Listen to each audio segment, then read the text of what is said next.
Lachaud pour l'amendement 4758. Merci Madame la Présidente. Oui, le député Corbière vient bien de poser le débat. Le vrai sujet, c'est quel est l'objectif, quelle est la finalité.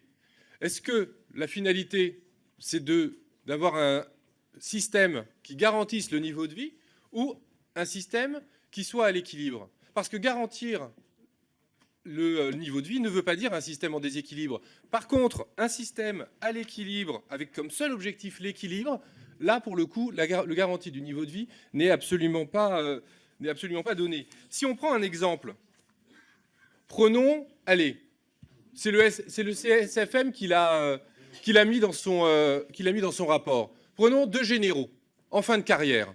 Il y en a un qui a fait Saint-Cyr et qui a commencé aspirant et qui a été officier toute sa vie.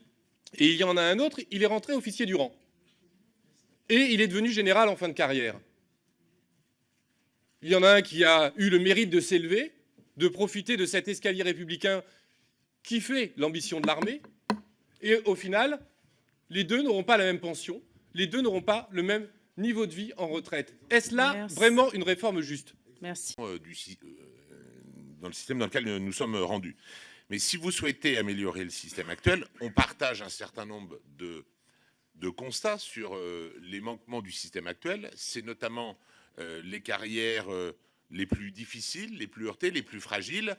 Et il me semble, je suis un petit peu surpris de l'exemple de...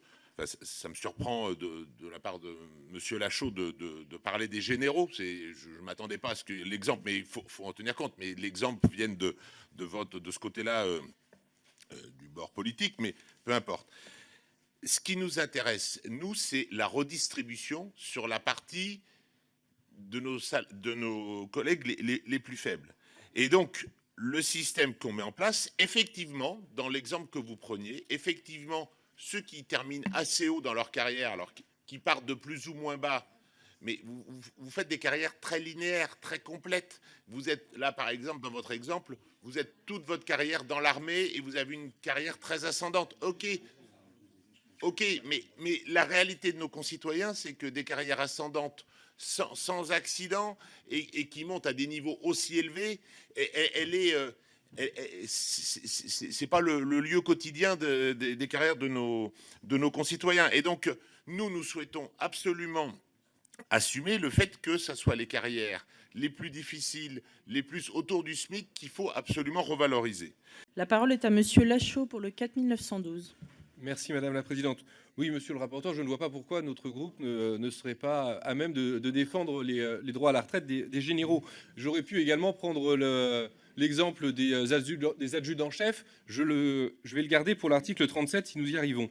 Sur cet amendement, vous nous dites il faut absolument, notre objectif, c'est la retraite des plus pauvres, des plus faibles, etc. Sauf qu'avec ces alinéas 4 à 8, vous supprimez le principe de solidarité, c'est-à-dire que là où la solidarité nationale compensait les problèmes de carrière, les trous de carrière, avec ce compte par points, des personnes qui, au SMIC, votre cible pour améliorer leur retraite, se retrouveront à avoir des années de chômage et donc de ne pas pouvoir accumuler de points, se verront totalement sanctionnés par ces interruptions de carrière. Ce qui n'était absolument pas le cas avec le décompte sur les 25 ans et encore moins sur les 10 meilleures années. Donc on voit bien que l'objectif que vous affichez de dire nous voulons aider les petites carrières, les plus pauvres d'entre nous, en fait, cela ne fonctionne pas à partir du moment où vous vous basez sur la totalité de la carrière.